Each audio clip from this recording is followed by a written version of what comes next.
Hi, and welcome back to 10-Minute Bible. My name is Mike Venema, and 10-Minute Bible is part of Reach Ministries, which was initiated by the Presbyterian Church, but also has a lot of other partners, especially right here where I am in Nova Scotia, Canada. So again, welcome, and thanks so much for joining in. We did take a little bit of a break during Christmas and New Year's, but we're back, and we're going to continue to look at Luke's version of the life of Jesus. So the last time we were looking at Luke, we ended with the beginning of chapter 8, where it talks again about Jesus traveling. And in this particular paragraph, Luke mentions not only that the 12, by that he means Jesus' closest disciples, his apprentices. Luke mentions that not only they were present and traveling with Jesus, but he also mentions some of the women who were there, who Jesus had helped out in terms of healings and illnesses. Mary Magdalene was there. Luke says, from whom 7 demons had gone out. And Joanna, her husband Chuza is mentioned because he is a manager in the court of Herod, the local ruler. So a person of some prominence. So this is why he's also mentioned, although he's not part of the entourage with Jesus. And then a woman named Susanna.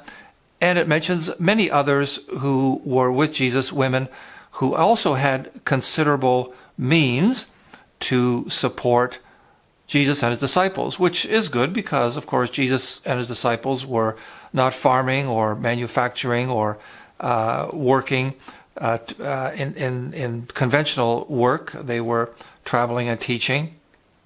Probably not an unusual thing for Jewish teachers to be doing this, travelers, and you find this in the Old Testament also, where the Jewish prophets are traveling and depending on the hospitality and the generosity of the people who are benefiting from their teachings. So I wanted to mention this paragraph once more in the same way that I did at the end of the last video, which is that there are a number of women mentioned there, and I like to highlight that because oftentimes people will look at the history of Christianity of the church, or look at the history of the Western world, where the church has had quite a lot of influence, and they will point out that there are still issues around women's rights to be addressed, and some of the blame for that falls upon the church. And that's a complicated argument and area, and I don't wish to try and address the whole thing right now. But it is interesting that in this passage, and in many other passages in the both main sections of the Bible, the New Testament and the Old Testament, women do show up in terms of leadership and having significant roles. And I think this leads us to two things. One is the affirmation that, of course, even though it so happens that men frequently are in positions of leadership and gravitate towards that kind of thing, that nevertheless women are welcome to participate in exactly the same way. And that, secondly, harkens back to a terrific line on page 1 of the Bible, where it says that God created human beings in his image, that he created male and female in the image of God. So back on page 1, both male and female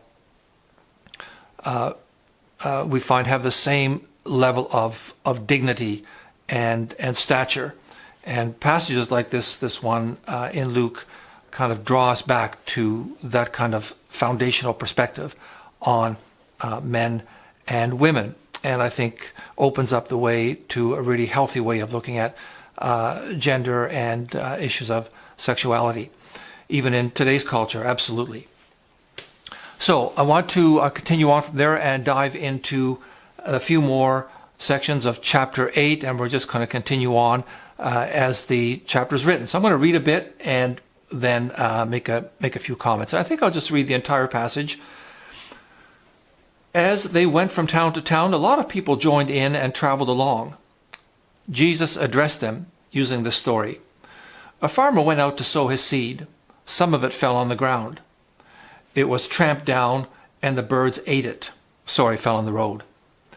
Some of it fell on the gravel. It sprouted, but it withered because it didn't have good roots. Other seed fell on the weeds. The weeds grew with it and strangled it. Other seed fell on rich earth and produced a bumper crop.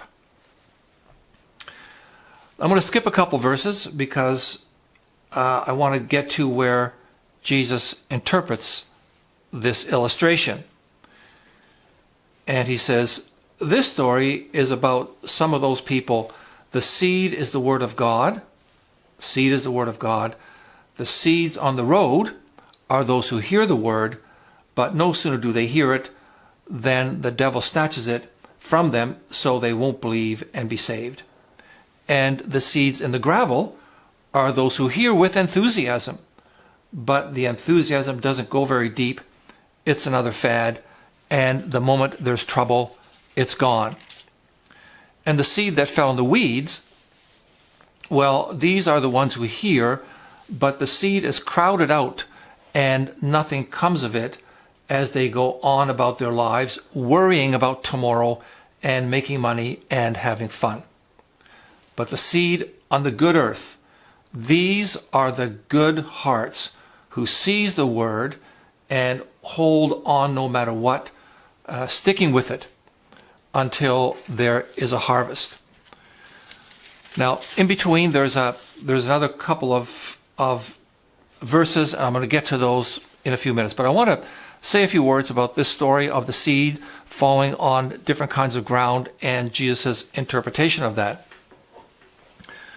So I think that the reason that Jesus is talking in this way is because there's a question that is pressing itself on the minds of Jesus' disciples. And the question is this. You know, Jesus, we're out there doing all these things. You're healing people. Sins are being forgiven. People are enjoying and benefiting from your teachings. Why doesn't everyone just come on board with us? That's the question. Why isn't everyone responding in a positive way? And so Jesus explains with this illustration. And he says, yes, we are spreading the seeds of God's good news for the people, but not all of the people are able to receive it.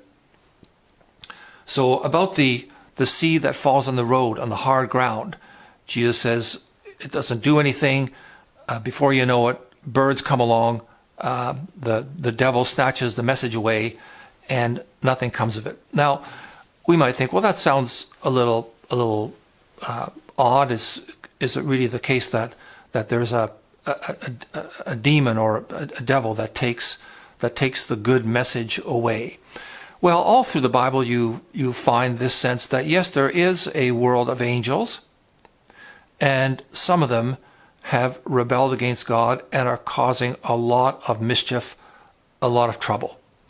And for the Jewish people, the influence of the dark spirit world was evident everywhere, in the nasty politics of the day, in illnesses, in diseases, handicaps, breakup of families, and all these things.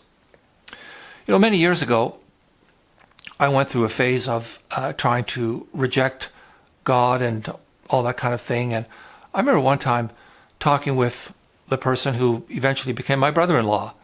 And I was sort of sarcastically criticizing some of the folks in church and some of the ideas that we had been taught as young people in church groups and so forth.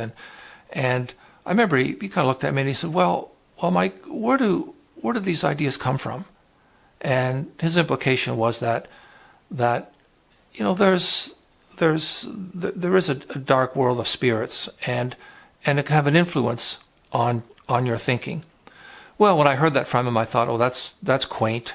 You know, I'm not going to go there.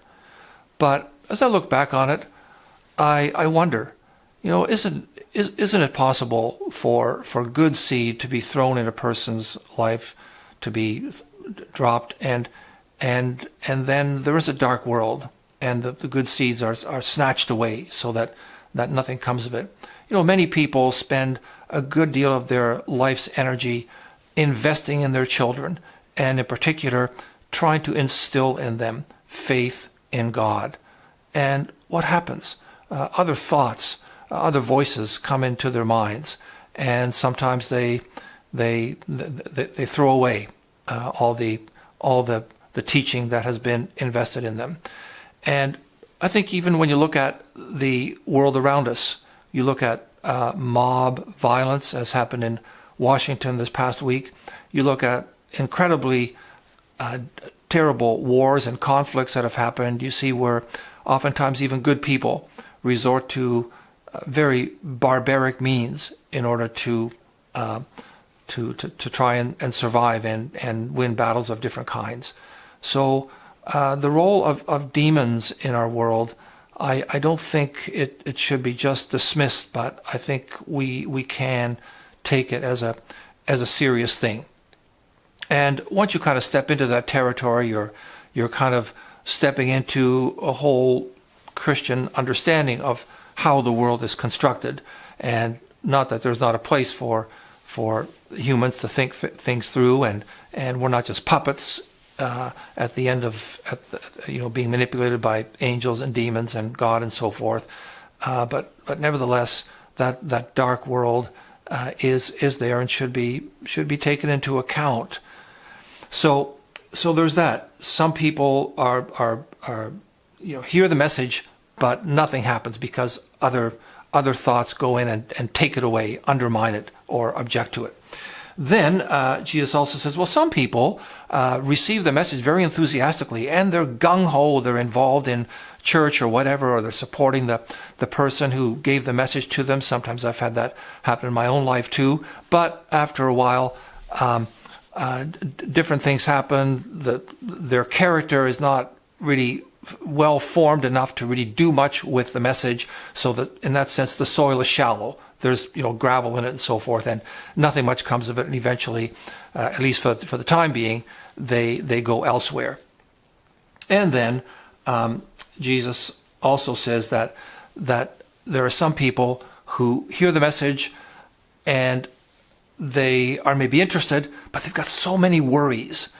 They've got their businesses, their families, the cares of this world, as to summarize the whole thing. They've got their politics. They're worried about material possessions. They're worried about staying away from poverty, and all these things. Or maybe they're just overly concerned with possessions, and they're a bit greedy, and also we have a lot of stresses. So Jesus is aware that there are some people who hear the message, but there are so many stresses that they're like weeds, and they choke out the message. Well, that of course also happens in today's world. But he says, there's some seed that falls on good soil. So the message here for you and I is to try and have the kind of character that can work with the message of Jesus Christ.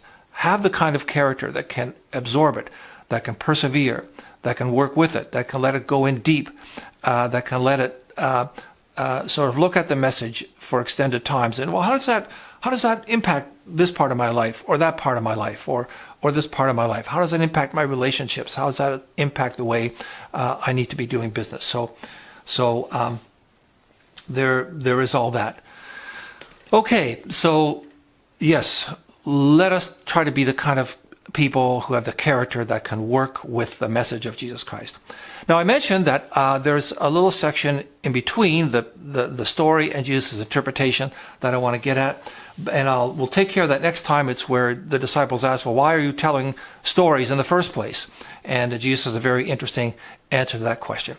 So we'll look at that next time and continue on with chapter 8. Thanks so much for plugging into 10-Minute Bible. Please don't forget to subscribe, to like, and to share. I hope this has been a great help to you, and I will see you next time. Bye-bye.